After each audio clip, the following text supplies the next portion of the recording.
ఉన్న బంగారాన్ని విడిపించి ఆ రోజు ఆన్లైన్ రేటుకే మేము కొంటాం. Sharma gold company.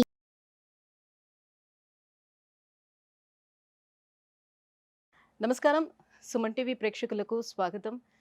ప్రస్తుతం మనతో పాటు ఉన్నారు శ్రీచక్ర పీఠ వ్యవస్థాపకులు, అలాగే ప్రముఖ జ్యోతిష పండితులు, మనందరికీ సుపరిచితులైనటువంటి డాక్టర్ ప్రదీప్ జోషి గారు మనతో పాటు ఉన్నారు. ఈ క్రోధినామ సంవత్సరం 27 నక్షత్రాల వారికి ఏ రకంగా ఉండబోతుంది ఏంటనే విషయాన్ని తెలియజేసేందుకు గురుగారు నమస్కారం. శ్రీమాత్రే నమః. మీ జన్మ నక్షత్రం ఇంపార్టెంట్. ఇప్పుడు నేను చెప్పేది ఏది జన్మ నక్షత్రం, నామ నక్షత్రము కాదు. నామ నక్షత్రం వేరు, జన్మ నక్షత్రం వేరు. నామ నక్షత్రానికి ఏ రాశి ఫలాలు గాని ఏ గోచార ఫలితాలు గాని వర్తించవు. పేరు పేరే, పేరులో కొంచెం బలం ఉండాలి, అంతకు మించి ఏం లేదు. అది న్యూమరాలజీ అనుకోండి.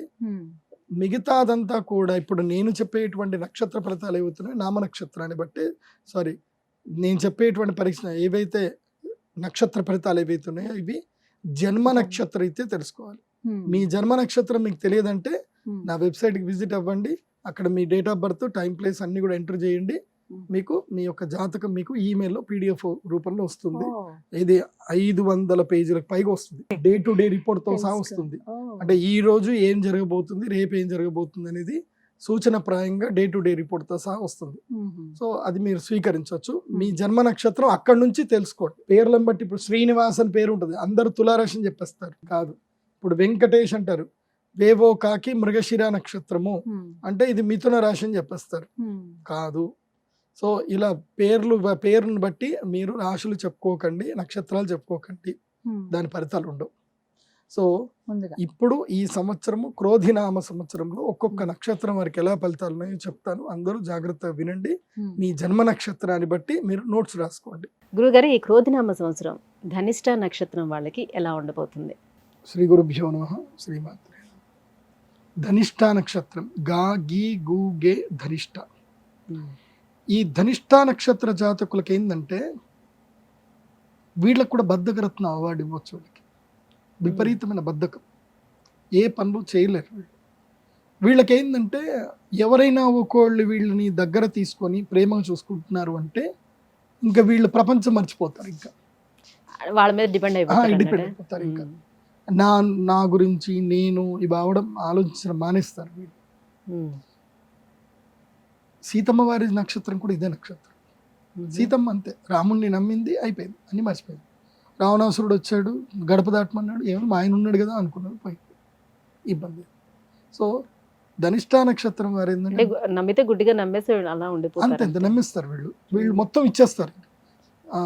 నాకు తెలిసి ఆస్తులు కూడా రాసిచ్చిన వాళ్ళు వీళ్ళే ఉంటారు.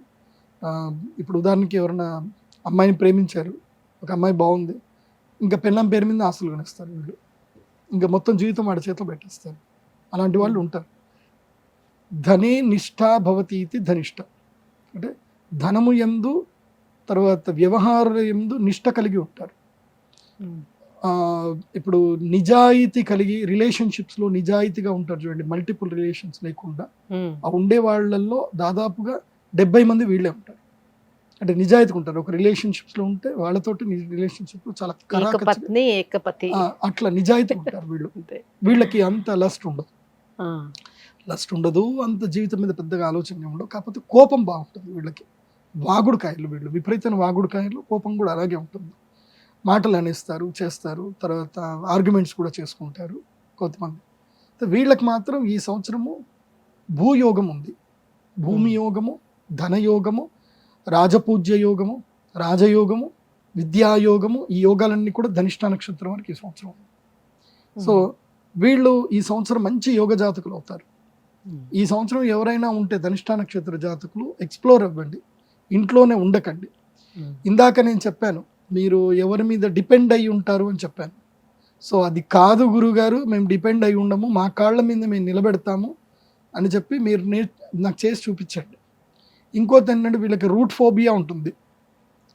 రూట్ ఫోబియా, వీళ్ళకి దారులు మర్చిపోతారు, వీళ్ళకి దారులు గుర్తుండవు సరిగ్గా. ఏదైనా ఒక దారిలో కంటిన్యూ పైసలు పోతే తప్ప అది గుర్తుపెట్టుకుంటారు, మిగతాది గుర్తుపెట్టుకోలేరు. సో ఆ ఫోబియా నుంచి కూడా బయటకు రండి. వీళ్ళకి లాంగిట్యూడ్లు, లాటిట్యూడ్స్, దిక్కులు వీళ్ళకి తెలియదు. సో అలా ఒక ఫోబియా అయితే వీళ్ళకు ఉంటుంది. అంటే నా రీసెర్చ్లో తేలింది అది. కాబట్టి ఏదైనా లెర్నింగ్ నేర్చుకుంటూ ఉండండి. చిన్నపిల్లలు ముఖ్యంగా ఈ నక్షత్ర జాతకుల్లో చిన్నపిల్లలకు నేను చెప్పింది ఏంటంటే, మీ పిల్లలు ఉంటే వాళ్ళ దగ్గర నుంచి మొబైల్ని దూరం చేయండి. మీ పిల్లల దగ్గర కనుక, అంటే వేరే పిల్లలు వేరు, ఈ పిల్లలు వేరు, వీళ్ళ దగ్గర మొబైల్ ఉంటే మాత్రం వీళ్ళ జీవితంలో ఎదగరు. చెప్పాను కదా, డిపెండెన్సీ ఉంటుంది, వీళ్ళు ఇంకా ఇదే ఇదే ఇదే ఇదే ఇదే ఉంటారు. కాబట్టి దేనికి అడిక్ట్ అయితే దానికి అట్లా ఉండిపోతారు. ఇంకా వీళ్ళు కొత్త దాన్ని యాక్సెప్ట్ కూడా చేయరు. ఇప్పుడు ఉదాహరణకి మీరు పప్పన్నం మీకు అలవాటు, ఇంకా పప్పన్నమే తింటారు, ఇంకా కొత్తది ఎక్స్ప్లోర్ చేయరు ఇంకా. సో అది పిల్లల వరకు 16-18 ఏళ్ళ వరకు ఇది ఇలాగే ఉంటుంది. సో అలా ఎక్స్ప్లోర్ చేస్తే మంచిది. ఎక్స్ప్లోర్ చేయించడానికి ట్రై చేయండి. పిల్లల్ని మాత్రం ఇంట్లో ఉంచకండి. ఈ సంవత్సరం అంతా కూడా పిల్లల్ని ఇంట్లో ఉంచకండి. తొడపాయసం పెట్టండి, బయటకు పంపించండి. ఇది బాగా గుర్తుపెట్టండి. సో ఈ సంవత్సరము ధనిష్ట నక్షత్రం వారు విశేషంగా గోకర్ణంలో ఉండేటువంటి గోకర్ణ క్షేత్రము, అదేవిధంగా మురుడేశ్వరము, ఉడిపి, తర్వాత మూకాంబిక అమ్మవారు, ఈ అమ్మవార్లందరినీ కూడా దర్శనం చేసుకోండి. ముఖ్యంగా గోకర్ణములో గణపతి దేవస్థానం ఉంటుంది. ఆ గణపతి దగ్గరికి వెళ్ళి 108 ప్రదక్షిణ చేయండి ఆ గణపతికి.